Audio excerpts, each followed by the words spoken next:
لوگ سمجھے نہیں میرے بھائی، اہل بیت کی شان کو نہیں سمجھے، اس لیے لوگ شیعوں سے ہمارا اختلاف یا حسین کے اوپر نہیں ہے، نعرے حیدری پہ ہمارا اختلاف نہیں ہے، شیعوں سے ہمارا اختلاف حضرت زینب کے محبت میں رونے پر یا غم منانے پر نہیں ہے، حضرت سکینہ کا غم منانے پر ہمارا شیعہ سے خدا کی قسم نہ کل اختلاف تھا، نہ آج ہے، نہ قیامت تک رہے گا۔ شیعوں سے ہمارا اختلاف اہل بیت کی محبت پر نہیں ہے، شیعوں سے ہمارا اختلاف حضرت ابو بکر، حضرت عمر، حضرت عثمان کی غداری اور بے وفائی اور بے حرمتی پر ہے۔ ہم سب کچھ تو برداشت کر سکتے ہیں لیکن کسی کی گستاخی برداشت نہیں کر سکتے۔ تو یا علی کہنے سے کوئی شیعہ نہیں ہوتا، حضرت ابو بکر سے غداری کرنے پر شیعہ ہو جاتا ہے۔ مسئلے کو سمجھو، بیوقوفوں کو معلوم ہی نہیں شیعہ بولتے کہ اگر ان لوگ حضرت ابو بکر، حضرت عمر، حضرت عثمان خلفائے ثلاثہ کی بے ادبی نہیں کرتے نا، خالی اہل بیت کی محبت میں روتے رہتے، خالی اہل بیت کا غم مناتے رہتے، تو ان لوگ شیعہ نہیں سنی کہلاتے تھے۔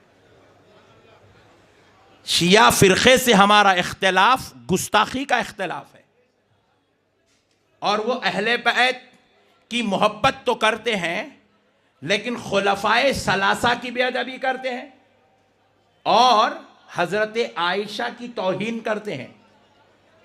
اس بنیاد پہ ہمارا ان سے اختلاف ہے۔ الحمدللہ رب العالمین والصلاة والسلام علی من لا نبی بعدہ وعلی آلہ واصحابہ اجمعین۔ محترم سامعین، آپ نے مولانا کے کلپ کو سنا ہوگا، خاص طور سے آپ اس بات پر توجہ دیجئے۔ مولانا کہتے ہیں اگر شیعہ ابو بکر و عمر و عثمان و عائشہ رضی اللہ عنہم کی تکفیر نہ کرتے تو اہل سنت والجماعت میں ان کا شمار ہوتا۔ مولانا کی یہ بات قابل غور ہے۔ مولانا آپ شیعوں کا مطالعہ کریں تو شیعوں کا عقیدہ ہم سے بہت الگ ہے۔ شیعہ تو قرآن کو نامکمل سمجھتا ہے، قرآن میں تحریف کا قائل ہے وہ، اور ہمارا عقیدہ ہے ذالک الکتاب لا ریب فیہ۔ شیعہ عثمان رضی اللہ تعالی عنہ پر علی رضی اللہ تعالی عنہ کو فضیلت و فوقیت دیتے ہیں۔ شیعہ متعے کو جائز ہی نہیں بلکہ ثواب سمجھتا ہے، وغیرہ وغیرہ۔ مولانا آپ ان باتوں کو نہ جانے کس حال میں آ کر کہہ گئے، آپ کو ان باتوں پر توجہ دینی چاہیے۔ دوسری بات، آپ نے عوام کو یہ سمجھایا کہ 10 محرم الحرام کو حضرت حسین رضی اللہ تعالی عنہ کی شہادت ہوئی اور وہ ہمارے ماں باپ سے بڑھ کر ہے۔ جب ہمارے ماں باپ کی وفات کے دن کو ہم کوئی فنکشن شادی بیاہ کا نہیں رکھتے تو ان کی وفات کے دن ہم کیسے کوئی فنکشن رکھ سکتے ہیں؟ اگرچہ شریعت میں وہ بات جائز ہے، لیکن کوئی بھی عقل مند انسان اپنے والد کے وفات کے دن یا اپنے عزیز کے وفات کے دن کوئی فنکشن وغیرہ ہنسی مذاق کے نہیں کرتا۔ تو عوام نے بھی آپ کی تصدیق کی اور آپ کے ہاں میں ہاں ملایا۔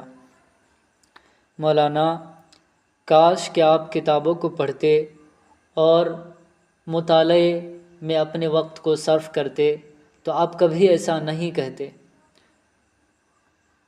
مولانا آپ نے یہ بات عوام کو بتلائی کہ شیعہ اہل سنت والجماعت سے اس وجہ سے ہٹے ہوئے ہیں کہ وہ ابو بکر و عمر و عثمان و علی کو چھوڑ کر عائشہ رضی اللہ تعالی عنہم کی تکفیر کرتے ہیں۔ اگر یہ ان میں نہ پائی جائے تو وہ اہل سنت والجماعت ہے۔ مولانا یہ آپ بالکل غلط بول رہے ہیں۔ اسٹیج پر جانے سے پہلے، خطابت سے پہلے آپ کو کتابوں کا مطالعہ لازم ہے۔ ورنہ آپ کی بات سن کر عوام میں یہ عقیدہ پیدا ہو جائے گا کہ شیعہ بس ہم سے اس وجہ سے الگ ہے۔ باقی آپ غور فرما لیجئے، آپ نے کہا کہ ماتم نوحہ وغیرہ جو شیعہ کرتے ہیں اس کو ہم لوگ کر سکتے ہیں، اس کے کرنے سے کوئی شیعہ نہیں ہوتا۔ پہلی بات، اگر آپ کتابیں پڑھتے تو نبی کریم صلی اللہ علیہ وسلم نے ماتم وغیرہ سے منع کیا ہے۔ آپ صلی اللہ علیہ وسلم کی حدیث ہے، لیس منا من لطم الخدود وشق الجیوب ودعا بدعوى الجاہلیہ، جو اپنے چہرے کو پیٹے اور گریبان چاک کرے، جاہلیت کی باتیں کرے، وہ ہم میں سے نہیں۔ یہ خالصتاً جہالت ہے جو شیعہ حضرات اور ان کے کچھ ماننے والے کرنے لگے ہیں۔ آپ کی یہ باتیں قابل غور ہیں، خود آپ اپنی باتوں پر توجہ دیں اور غور و فکر کریں کہ آپ جو بات کہتے ہیں اس میں سچائی کتنی ہے۔ دیکھیں، نبی کریم صلی اللہ علیہ وسلم نے کسی بھی صحابی کا غم نہیں منایا، اور نہ ہی کسی صحابی نے کسی کے یوم وفات کو غم کا دن قرار دیا۔ نبی کریم صلی اللہ علیہ وسلم کی زندگی میں بہت سے جلیل القدر ہستیاں شہید کر دی گئی، جیسے کہ آپ صلی اللہ علیہ وسلم کا چچا حضرت حمزہ رضی اللہ تعالی عنہ کو کفار نے بے دردی سے شہید کر دیا، جن کی شہادت پر آپ نے ان کو سید الشہداء کا لقب عنایت فرمایا۔ آپ صلی اللہ علیہ وسلم نے کبھی بھی ان کے وفات کے دن کو غم کا دن نہیں قرار دیا۔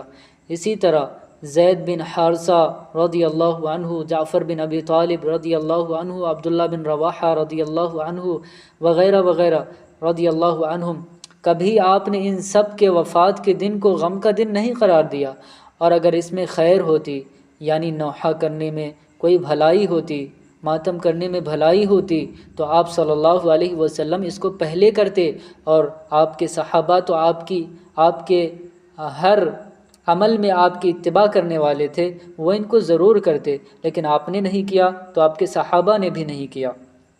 قرآن میں آپ غور کیجئے، یعقوب علیہ السلام کا تذکرہ ہے، انہوں نے اپنے بیٹے یوسف کے غم میں اپنے سینے کو نہیں پیٹا، اپنے چہرے کو نہیں نوچا، اپنا خون نہیں بہایا، ان کے کھو جانے کے دن کو عید اور ماتم کا دن نہیں قرار دیا۔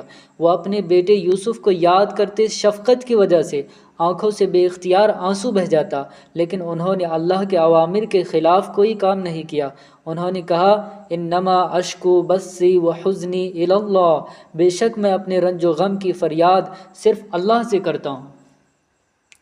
حضرت حسین رضی اللہ تعالی عنہ کے اوپر ماتم کرنا یہ یزیدیوں کا کام ہے۔ اللہ تعالیٰ فرماتا ہے شہید زندہ ہیں، شہداء زندہ ہیں، لیکن اس کی زندگی کی کیفیت کو تم نہیں سمجھ سکتے، اس کا شعور تمہیں نہیں ہو سکتا۔ لہٰذا محرم الحرام آئے یا نہ آئے، وقتاً فوقتاً حضرت حسین رضی اللہ تعالی عنہ کا تذکرہ ہمیں کرتے رہنا چاہیے۔ اس کے لیے کوئی دن متعین نہیں کرنا چاہیے۔ وفات کے بعد ہر دن ان کے ذکر کے لیے ہم رکھ سکتے ہیں، ہماری مرضی، جب چاہیں ہم ان کی فضیلت کو بیان کریں، تھوڑے ان کی فضیلت کے لیے ایک دن متعین کریں۔ وہ تو ایسی ہستی ہے، زندگی بھر ان کی فضیلت کا ہم ورد کریں، ذکر کریں، تب بھی کم ہے۔ آپ 10 محرم الحرام کو ہی صرف ایسا کیوں کرتے؟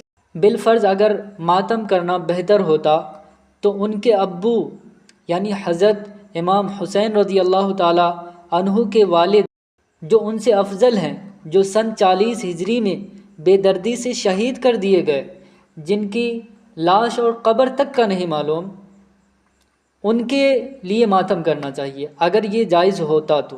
اسی طرح حضرت عثمان رضی اللہ تعالی عنہ اہل سنت والجماعت کے نزدیک علی رضی اللہ تعالی عنہ سے بھی افضل ہے، جو 35 ہجری میں محاصرے کے بعد شہید کر دیے گئے۔